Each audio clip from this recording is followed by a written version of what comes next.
Hey guys, I'm back, welcome back to the channel, and in today's video I'm going to be doing a movie review on Thor Love and Thunder. This is the 29th film in the Marvel Cinematic Universe and the 4th Thor movie, Thor. It was released in 2022. This film stars Chris Hemsworth, Natalie Portman, and Christian Bale. In this film, Thor seeks to unite the gods against a sinister enemy. I watched this film on Friday and it's Sunday now, so sorry I didn't upload this review yesterday. I'm sorry. So let's get started with this review and let's start talking about the positives of the film. And right off the bat here, this is a very entertaining film. You know, it's directed by Taika Waititi, who did Thor Ragnarok, and he is a really great director, I think, and he has this this very distinct sort of style to his films, or at least the two Thor movies that he's done, and it's definitely a lot of fun, and he's a really great director. It's a very fun film. It's very entertaining, for better and for worse. It's an MCU comedy film, and this film definitely does have a lot of comedy in it. So many jokes. In fact, that there's definitely going to be at least one joke that lands and one joke that falls flat for like every viewer, I'd say. And yeah, it's it's definitely a one of the funniest MCU films, probably, in terms of the amount of jokes that it has. And yeah, it's a funny film. It puts a smile on your face quite a lot.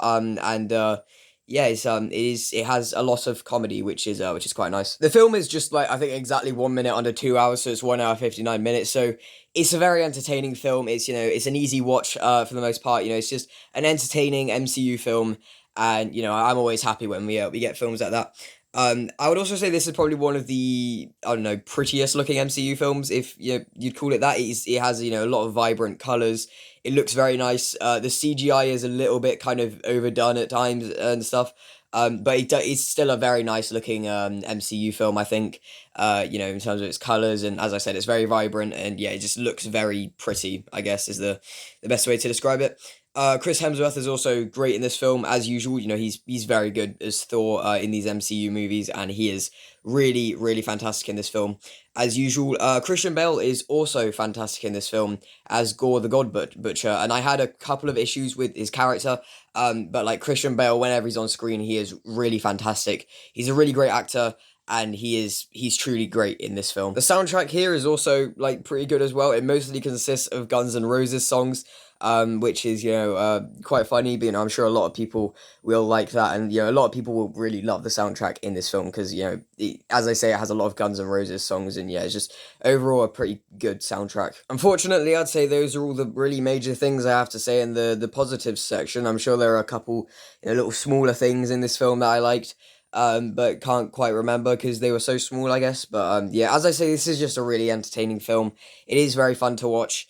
But yeah, let's move on to the negatives. It brings me no joy to say this film leans way too hard into the comedy for like the whole thing, which makes the more serious moments in the film feel like kind of cheap and tacky, since you have to go through a lot of humor to get to them, and it is really frustrating. And it leans way too hard into the comedy at too many points. It has the Thor Ragnarok issue of turning too many things into a joke, but it has it like it's way worse in this film. It tries to do something very stupid, and it tries to mix the Thor franchise's darkest and most tragic plot points with the most goofy tone out of the Thor franchise, which is really, really frustrating, and it results in the film being a tonal disaster, which is definitely putting it lightly. It's a bit of an understatement, I would say. And it really feels like it's forcing some of the humor at times, and some of it feels so forced, and it just like takes you out of the experience in so many points, and it really frustrated me how this film just has so much of a heavy focus on comedy, and it really cannot balance the serious moments with the comedic moments. That's just something the MCU clearly is not very good at doing, and the film's tone is just way too goofy and way too all over the place, sorry. And yeah, it really, really frustrated me. Also, I would say the comedy in the film, to me personally, isn't always that good. This is just like a personal thing, because comedy is subjective, but I will say, I didn't laugh once throughout the whole film, I think, but that is just because of the fact that like I don't laugh at films for some reason, which is I know that's a very questionable thing, but I just don't. So of course I didn't laugh at this film. Like, it put a smile on my face, for quite a lot of it. But I would say the humor for the most part isn't always that good. It's a little bit mixed, and yeah, as I said, there will be at least one joke that lands and one joke that falls flat for every viewer. But I wasn't a huge fan in the comedy. I wasn't a huge fan of the comedy in this film because of just how much of it there is, and it did really annoy me for the most part. And yeah, I guess I'd say that it's just quite annoying, honestly. The film also has bland set pieces, in my opinion, and there are no really good action scenes in this film. I was I don't think any of the action scenes of the film are stand out whatsoever. And yeah, as I said, the set pieces are quite bland and quite generic and quite forgettable. And yeah, there's just no real. There aren't that many standout sequences in this film, in my opinion. I would also say Gore, the God Butcher, is quite underdeveloped. As I said, Christian Bale is honestly amazing in this film. He does really good with the stuff that he's given. But it is in the opening scene it shows his origin story and why he is Gore the God Butcher. But it is it's just he as a villain feels kind of underdeveloped because he doesn't get much screen time in the film. As I said, it is a minute under 2 hours long, which does make it feel it is very entertaining because of that, and it's quite an easy watch, as I said. But it does result in the fact that Gore the God Butcher doesn't really get much screen time because it is so focused on the hero's journey in the film. And yeah, he's quite an underdeveloped villain as a result. I wouldn't say it's too much of a major issue though. I also want to talk about Jane Foster here as Mighty Thor. Natalie Portman actually is really good as Jane Foster slash Mighty Thor, in my opinion. She is quite good in this film, which I did forget to say in the positive section.